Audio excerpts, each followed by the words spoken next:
My belongings were packed on the porch with a note. Thanks for everything, but we need the space. I read it twice, then called my lawyer.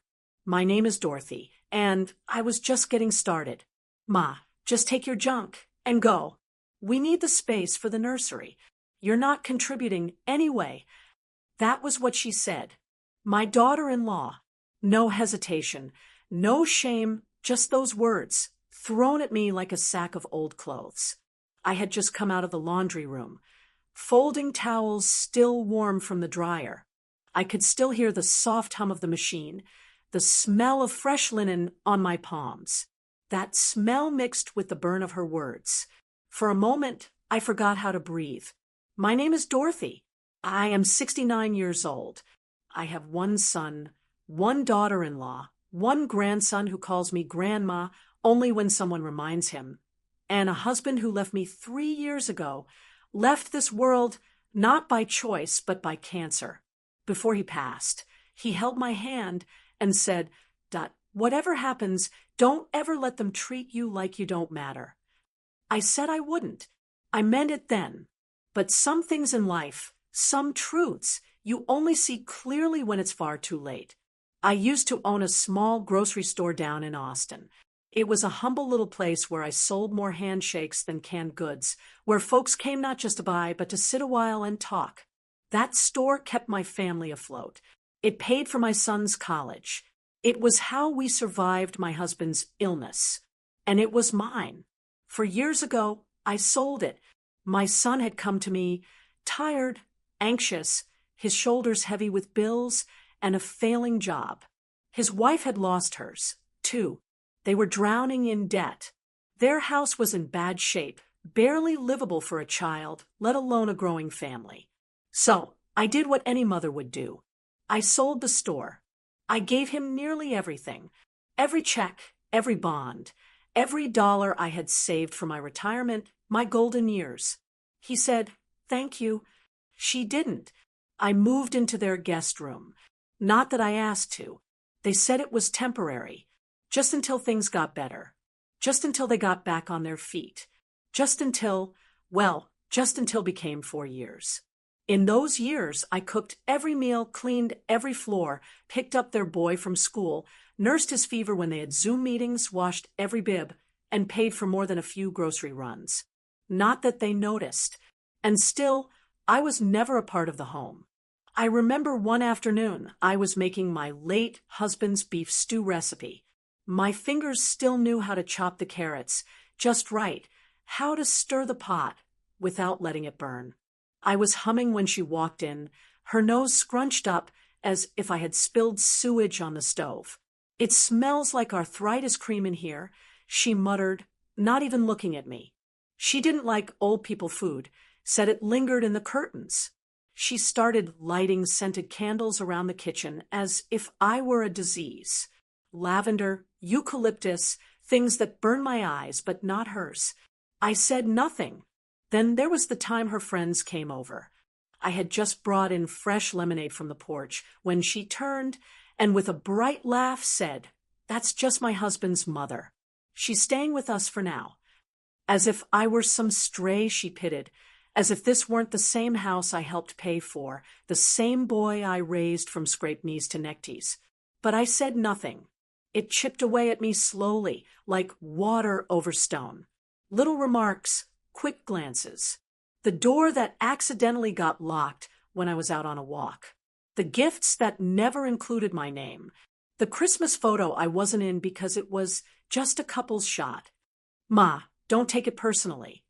I told myself it was just stress, that pregnancy hormones made her short-tempered, that my son didn't mean to forget me when he booked their family vacation last spring. Family meaning only them and the boy, of course. Then one evening, I passed by her office. She was on the phone, laughing.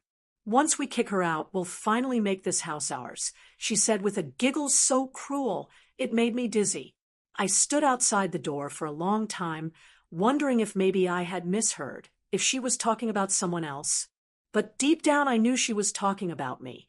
And still I said nothing because I thought if I just stayed quiet, if I just kept helping, if I just didn't make waves.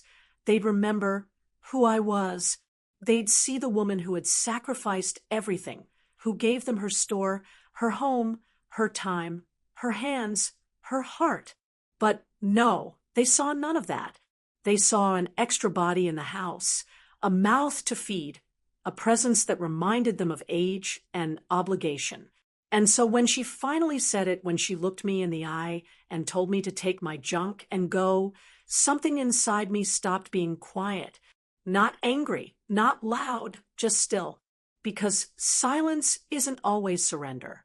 Sometimes silence is planning. And I had been planning longer than they realized. It was a Thursday morning, the kind that starts with sun through the blinds and a list of things to do before lunch.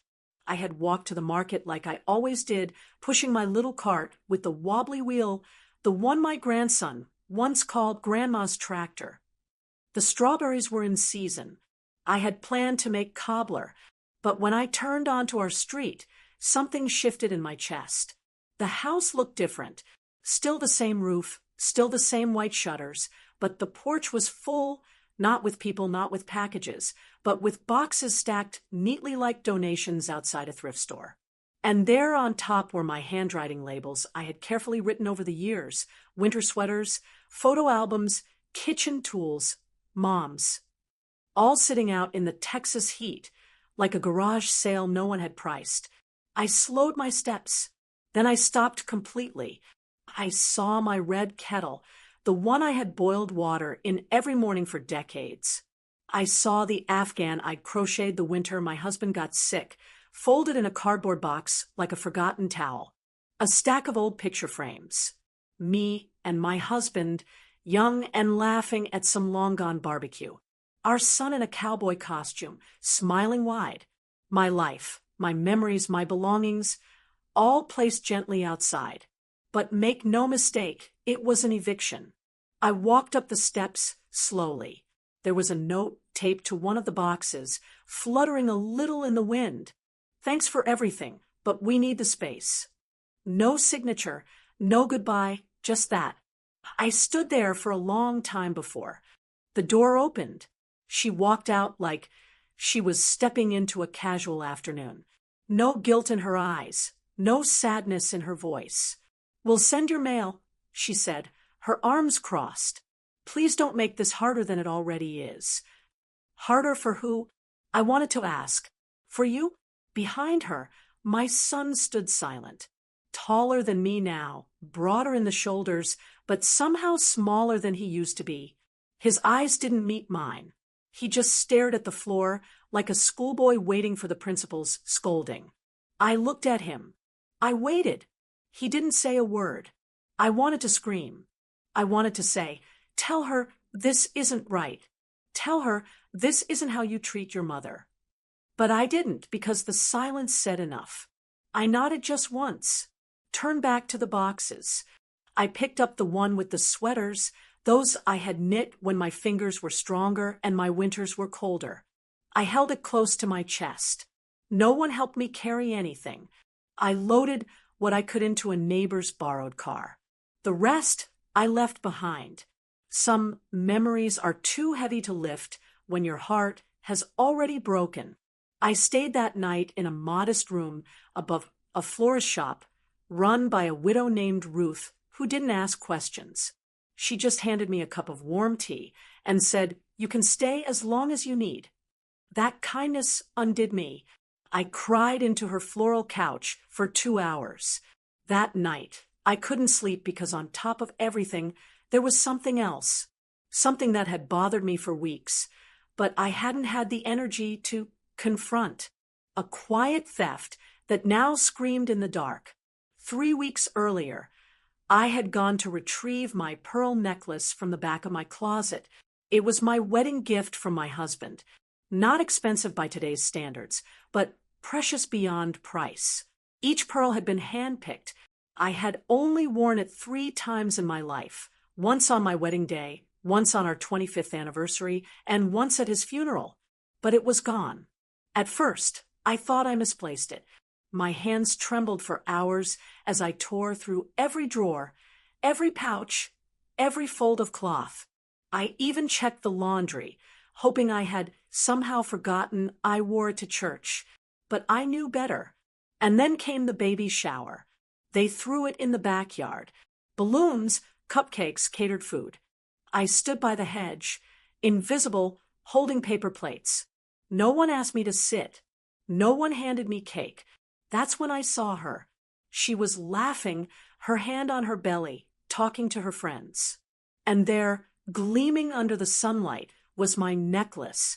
The pearls, my pearls, around her neck like some treasure she had earned. Oh, this, I heard her say when someone complimented it. My husband gave it to me. Family heirloom, you know? Yes, I knew. I clutched my paper plate, so hard it bent in half. In that moment, something snapped. Not like a firecracker, but like an old branch dried out from years of storms. Quiet. Final. They had taken everything. My home, my voice, my name on the mailbox, my chair at the table, my place in the family. And now, even the last piece of love I had kept hidden in a velvet box. That night, I opened my notebook, the one I had kept since 1982. I flipped through the pages. Receipts, deposits, copies of mortgage payments I had made when they were behind, notarized documents from the house's first remodel, where my name stood at the top of every page. A letter my husband wrote the year before he died in shaky handwriting. If anything happens to me, remember Dot built this house. It's hers.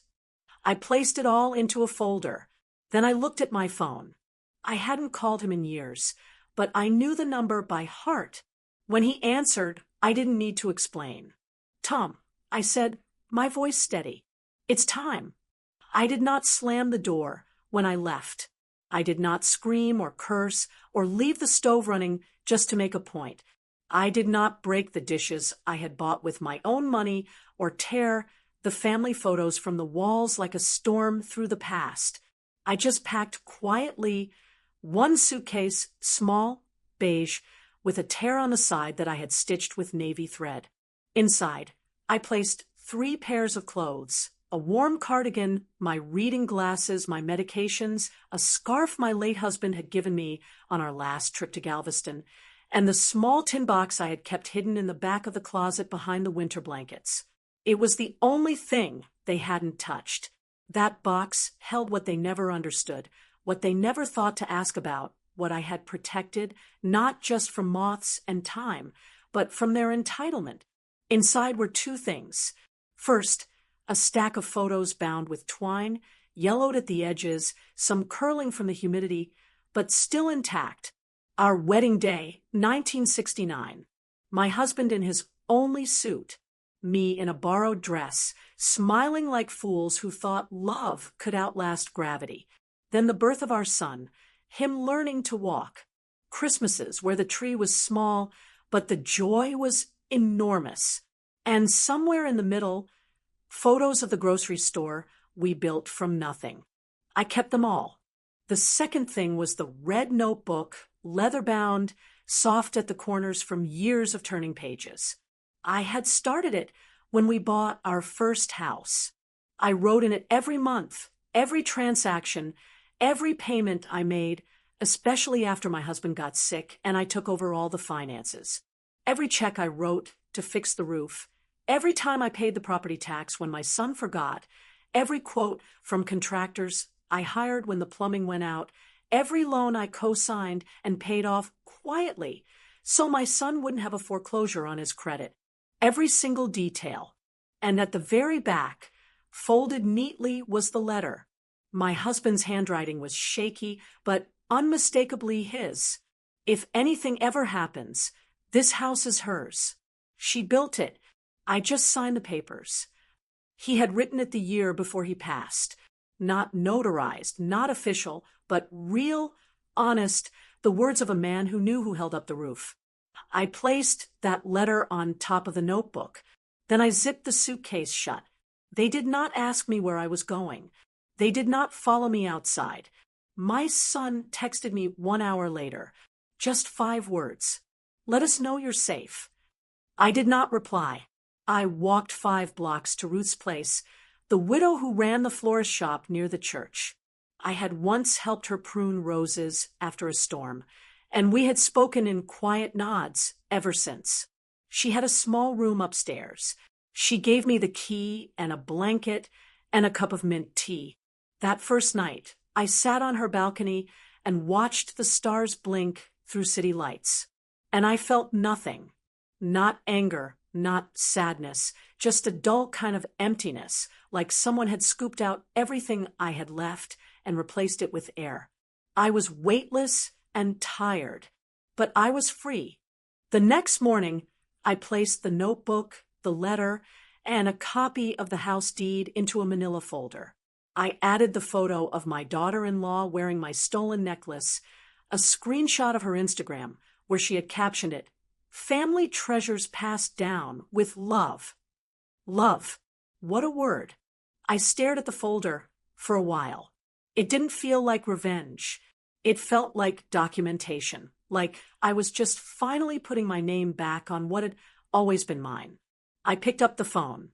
Tom was my husband's attorney, an old soul with sharp eyes and a long memory. He had helped us with our wills, our insurance, the lease on the grocery store, even my husband's hospice paperwork. We hadn't spoken since the funeral. I expected to get voicemail, but when he answered on the second ring, I heard that same familiar voice. "Dorothy," he said, "cautious." "Yes," I replied. My voice was steady, almost too steady. There was a long pause. He knew. "It's time," I said. He didn't ask why. He didn't need to. "Bring me everything," he said. "We'll start today." I took the bus downtown, wore my church shoes, and brought the folder on my lap like a sleeping child. At his office, he opened the folder slowly, read everything, took notes. He looked at the photo of my daughter-in-law, the date-stamped receipts, the years of scribbled figures, the letter from my husband. When he looked up, his expression had changed. "They were smart," he said, "but not smarter than you." I just nodded. He smiled. You could take them for a lot more than the house." "I do not want more," I said. He tilted his head. "I just want what is mine," I continued. "And I want them to feel what it's like to be forgotten." Tom leaned back, folded his hands over his chest. "That," he said, "we can do. It would take time." He explained the process. I listened carefully, not out of anxiety, but resolve. There were steps to follow, papers to file, but the foundation was already there, laid by my quiet hands across decades. They just never thought I kept the receipts. As I left his office, I passed a mirror in the hallway. For the first time in months, I looked at myself. Really looked. I was still me, wrinkled, yes, tired of course, but standing. And standing alone is still standing. I walked back to Ruth's shop, my head high, my pace steady. They had taken my space, my comfort, my name from the mailbox. But they had forgotten something. I was the one who built the house. And no one, no matter how quietly I left, should ever forget the woman who laid the first brick. They thought I was just some old woman with soft hands and tired knees, someone who stirred soup and folded laundry, and watched the same soap operas every afternoon. They never knew who I was before I became invisible. I was the first in my family to graduate college back in the 1970s. That meant something. I was the only girl in my class who didn't drop out to marry early, the only one who turned down a ring, so I could keep a scholarship. I studied accounting. Numbers made sense when people didn't. That was where I met my husband. He was working nights at a gas station to pay for trade school. He was kind even then, not flashy, not loud, but steady, reliable, the kind of man who held doors open and remembered your father's name after one introduction. We had nothing, not even a mattress of our own, when we first moved in together. Just 2 plates, 2 forks, and a second-hand coffee pot that dripped more than it brewed. But we had plans. We opened the grocery store 2 years after we married. It was a tiny space in East Austin, half-empty shelves, creaky floors, and the kind of cash register that still rang like a bell. I handled the books. He ran the counter. We worked 12-hour days for years. No vacations, no sick days, just work, sweat, and faith. We made it through inflation, looting, floods, and power outages. We raised our son behind that counter.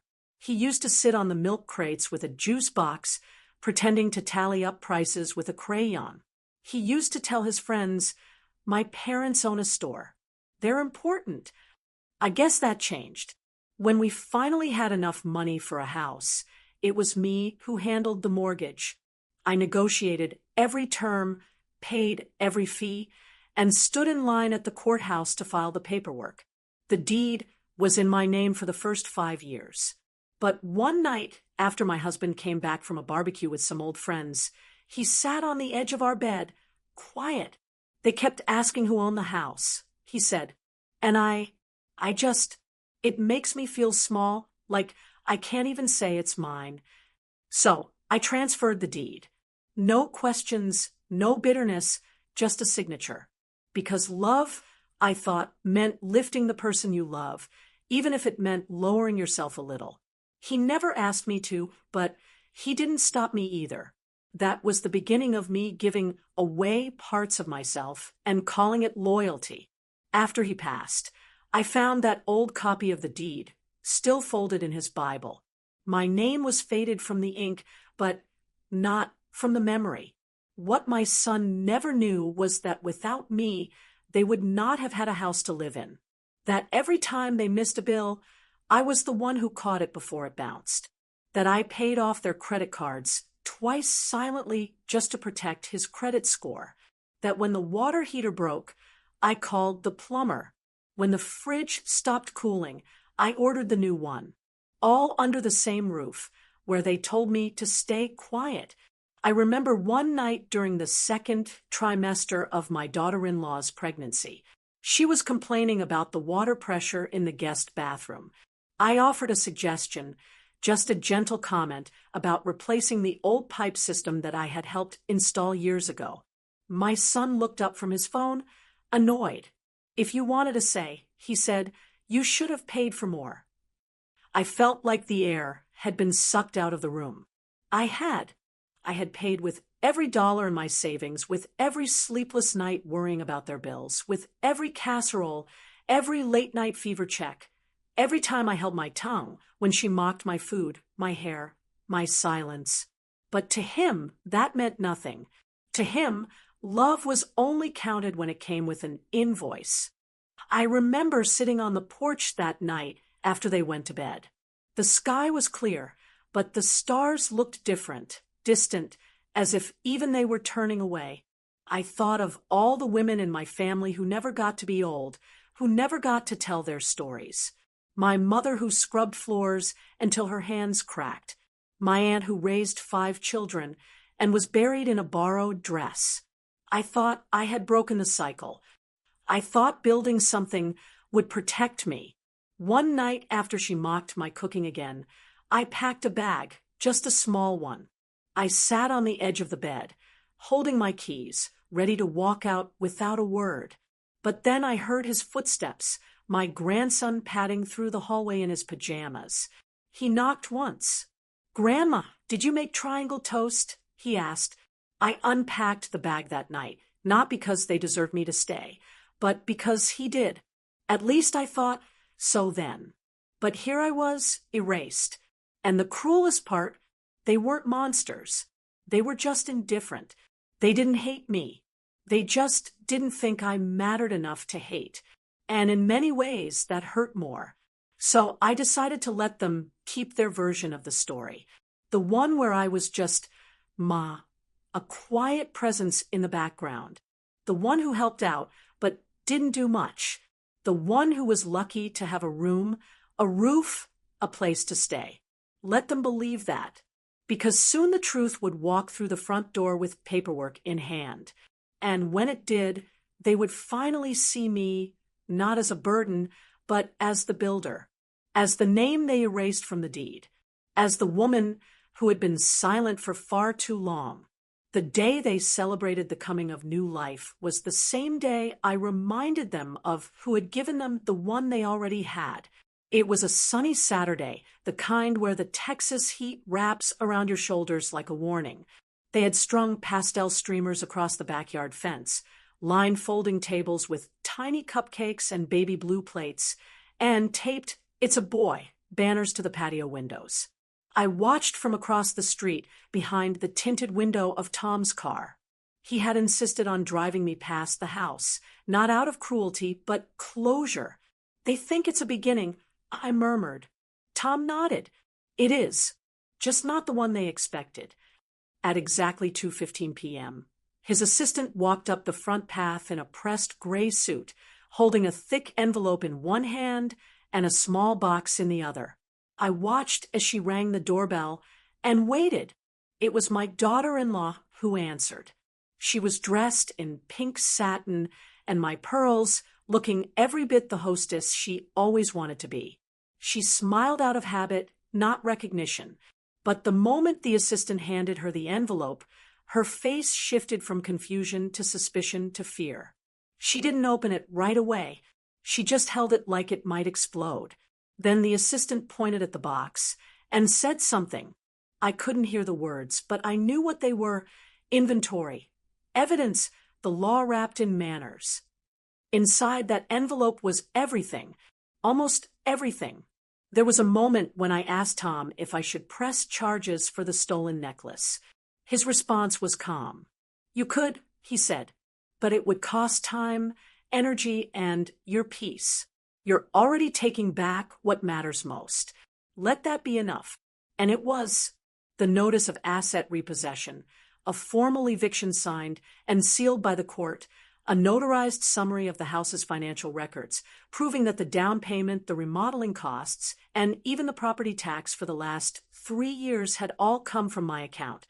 There was a full-color photo of the pearl necklace with a dated appraisal and a written note from my jeweler confirming it matched the set purchased under my name in 1970.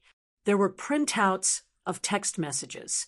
Yes, I had taken photos of my son's casual remarks over the years. "Thanks for the help with the water bill, Ma. Don't worry, I'll pay you back. We owe you everything. Everything. That word again. Everything I gave. Everything they took.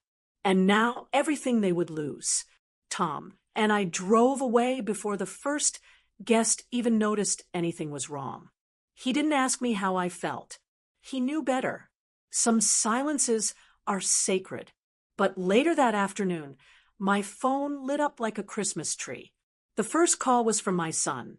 I didn't answer. Then came a text. "Mom, what did you do?" Still, I said nothing. Another call, then another. Then a voicemail from my daughter-in-law's mother, who had never spoken to me unless it involved holiday menus or carpool plans. "You can't be serious with this.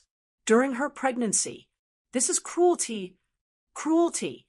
No one thought it cruel when they placed my belongings on the porch like trash.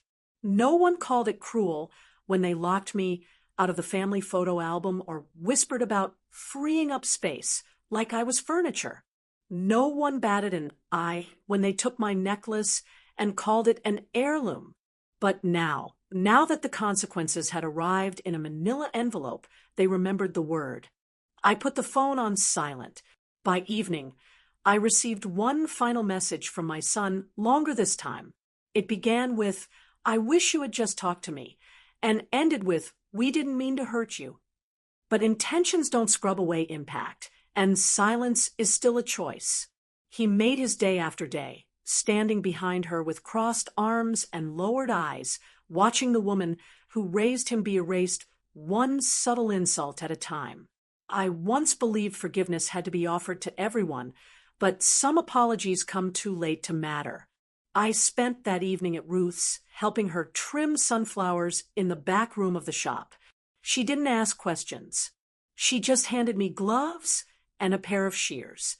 It was the first time in months that my hands felt useful for something that didn't end in someone else's thankless benefit. Later that night, while sipping chamomile tea in her kitchen, I turned my phone back on and opened the photo Tom had sent me. The pearls were spread across a velvet cloth. A small tag beside them marked, recovered, authenticated, returning to rightful owner.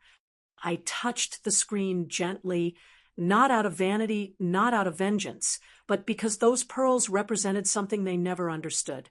Value, history, ownership. They weren't just stones.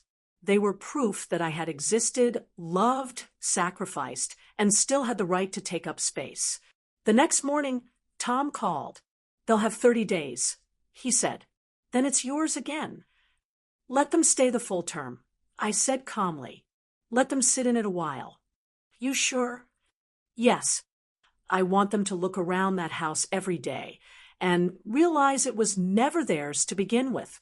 I want them to wake up and know they celebrated the baby's arrival in a house built on lies." There was a pause.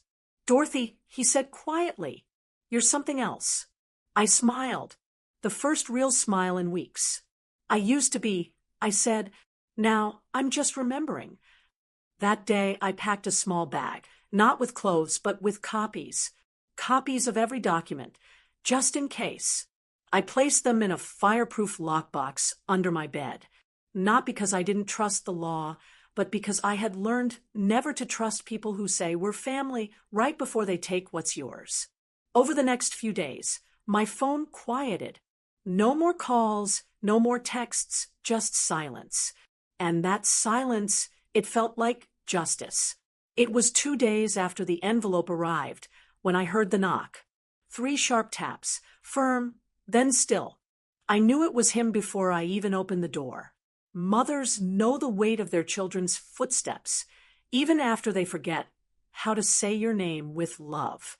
He was standing there, his shoulders hunched in that way he did when he was 8 and had broken the neighbor's window with a baseball. Only this time, there was no bat in his hand, just guilt, naked and raw, clinging to his face like humidity. "Hi, Ma," he said. I didn't respond. I simply stepped aside and let him in. Ruth wasn't home. The shop was closed for the morning. We had the little apartment to ourselves. He sat at the kitchen table, the same place where I had taught him to count coins from my store's register, the same table where I had cut crusts off his sandwiches' bandage-scraped knees, and waited up when he missed curfew. He looked older than I remembered, or maybe I had just stopped looking closely a long time ago. "I know I should have come sooner," he began, his eyes fixed on a crack in the tile. "You should have," I replied. He nodded, swallowing hard. "We messed up. We didn't think it would. I didn't think you'd." He stopped. "What?" I asked quietly. "Didn't think I'd fight back." He looked up then, truly looked at me for the first time since they'd set my life out on the porch like forgotten donations. "No," he said. "I didn't think you'd leave. Not like that. And yet," I said, "here we are." He rubbed his palms together, a nervous tic from childhood. "Look, I know what we did was wrong.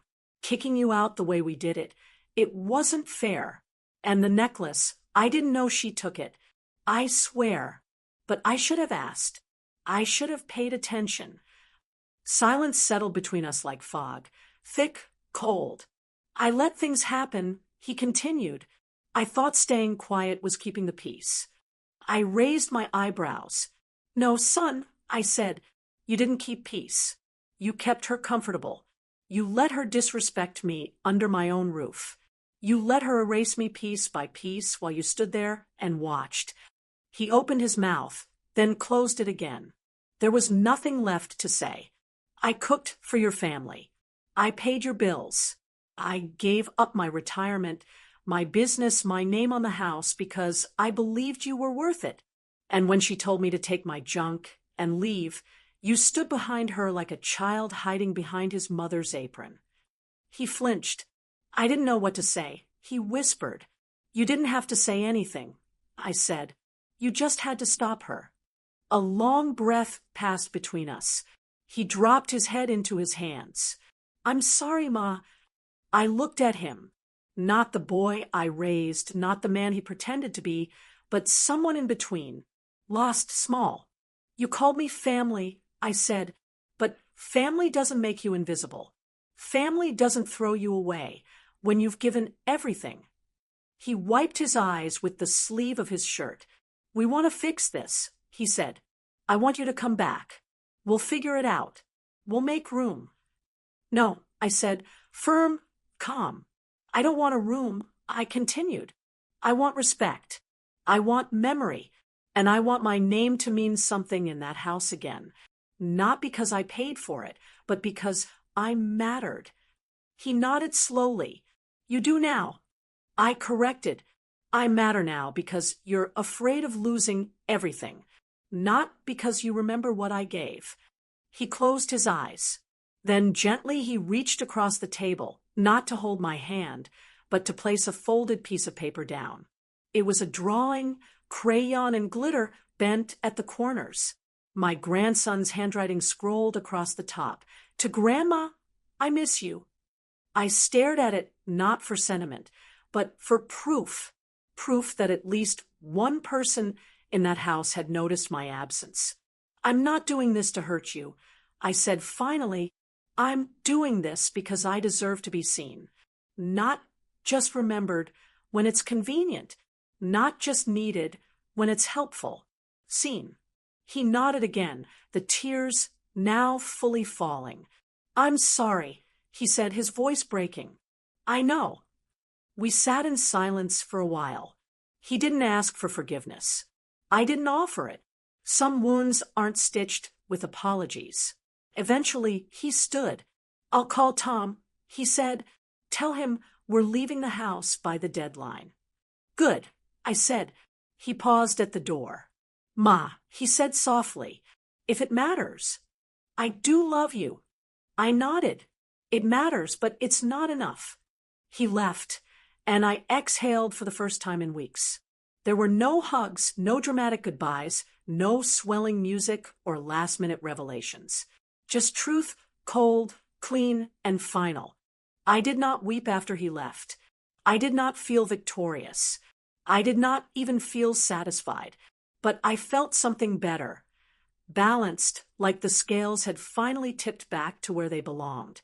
It took 31 days for the house to be legally mine again, 32 to list it, and 35 to accept an offer for twice the price we paid. That porch, where they left my things like trash, became the front cover of the real estate brochure. Charming, remodeled home in the heart of Texas, the agent called it. They never mentioned the hands that paid for every nail, every tile, every drop of sweat in the drywall. But I knew, and that was enough. The buyers were a young couple, newlyweds. She called me ma'am and asked if the gardenia bushes would stay. He noticed the little notches on the hallway trim and asked, were these from your grandkids growing up? I just smiled. Something like that, I said. The day they moved in, I stood across the street with a manila envelope in hand. Not legal papers, not proof of ownership, just a letter folded twice and a little gift bag for the wife. Inside, a dish towel embroidered with "Welcome Home," hand-stitched by me 30 years ago. I had intended it for my daughter-in-law. Funny how things change. I didn't linger. I didn't want to haunt the place like a bitter ghost. I had given enough of myself to that house. It was time to begin again. With the proceeds from the sale, I did something no one expected. I invested in the same small grocery chain that had grown from the tiny store my husband and I built decades ago. It had become a franchise now, still family-run, though not by mine. I called the new owner, a young woman named Camille, who had bought the name rights and preserved the recipes. I told her who I was. She gasped, then whispered, "You're that Dorothy?" I laughed. The one who used to price apples by hand. Yes. We met for coffee the next day. She asked me 1,000 questions. I answered them all. And by the end of the week, I had a seat on her advisory board and shares to my name. Not bad for a woman who was kicked out for needing space. I told Tom over the phone.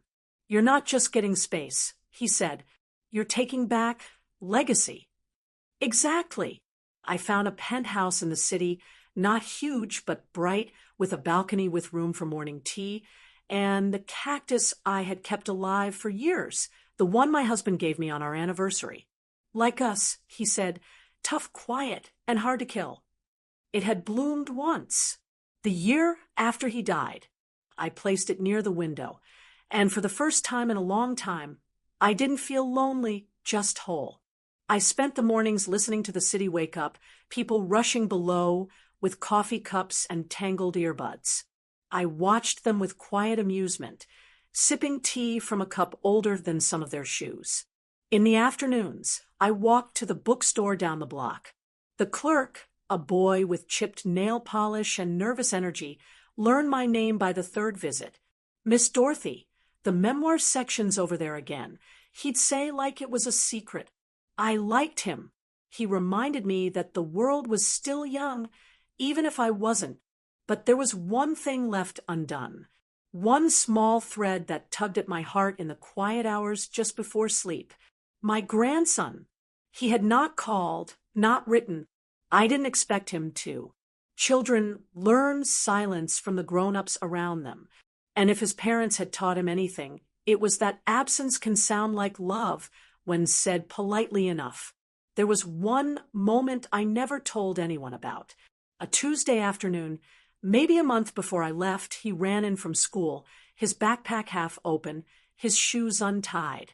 He looked up, beaming, and yelled, "Grandma," before correcting himself. "Sorry, I meant Mom." His mother didn't flinch, just kept scrolling, but I felt it like a slap.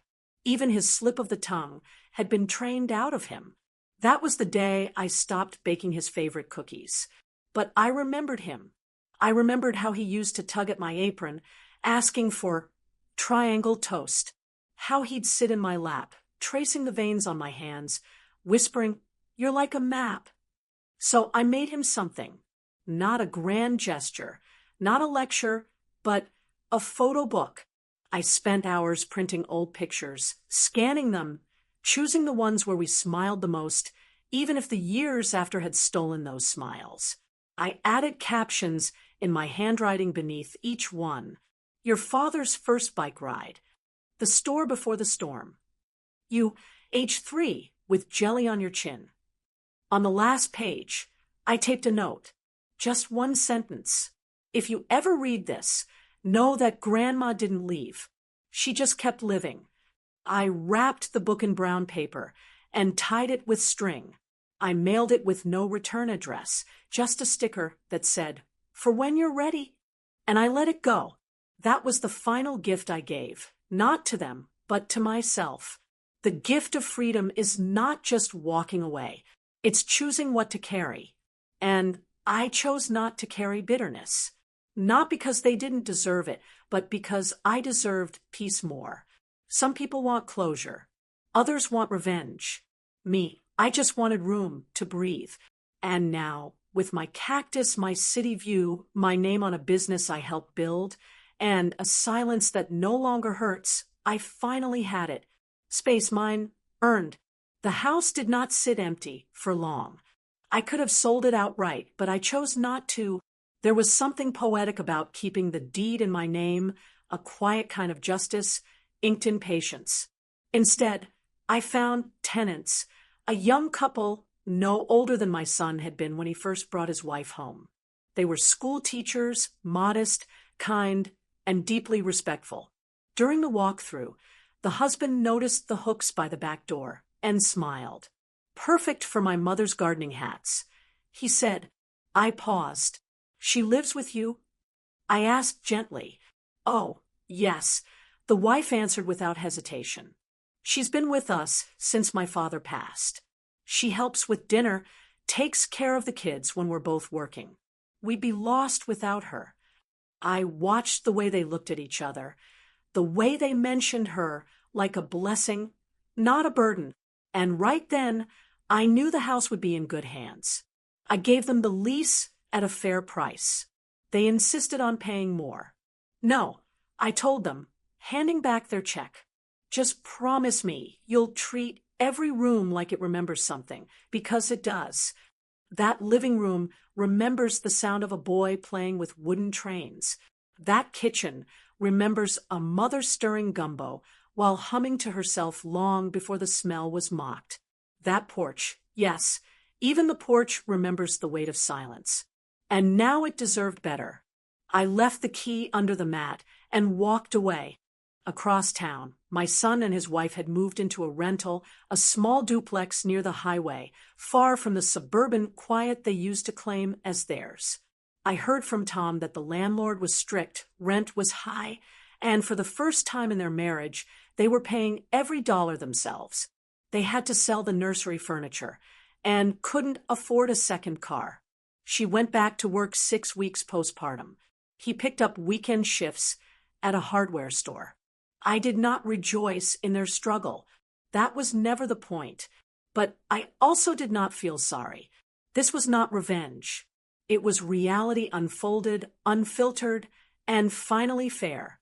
When you build your life on someone else's sacrifice and call it success, eventually the ground gives way. Not with a bang, but with a soft, steady shift that leaves you wondering where the floor went. I never told anyone about the joy I felt watching that house bloom under new hands, or the way I smiled just a little hearing from the new tenants that their mother-in-law had planted tomatoes in the backyard. It's her way of saying thank you, they said. I knew that language well. Sometimes love isn't loud. Sometimes it's just a garden that grows. I never heard from my daughter-in-law again, but my son sent a card on Mother's Day.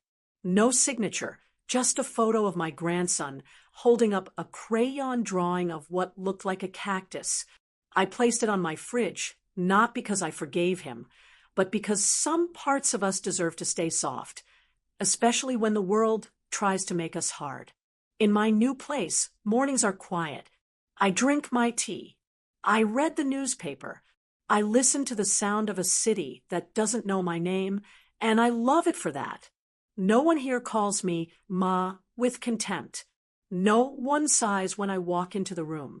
No one moves my things, borrows my heirlooms, or tells me I'm taking up space. I belong. Not because anyone gave me permission, but because I claimed it.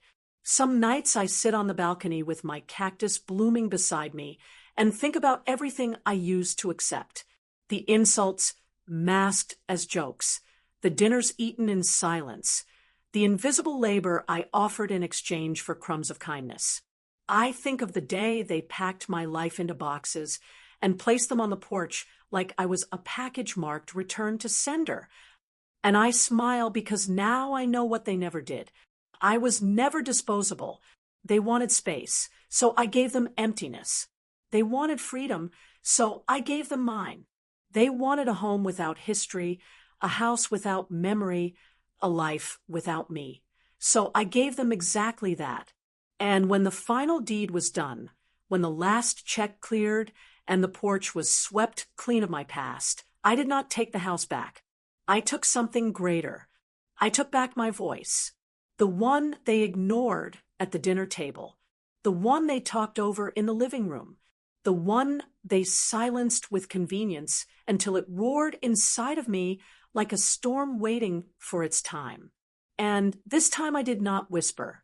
This time I did not wait to be asked. This time I did not cry behind closed doors or pray for them to understand.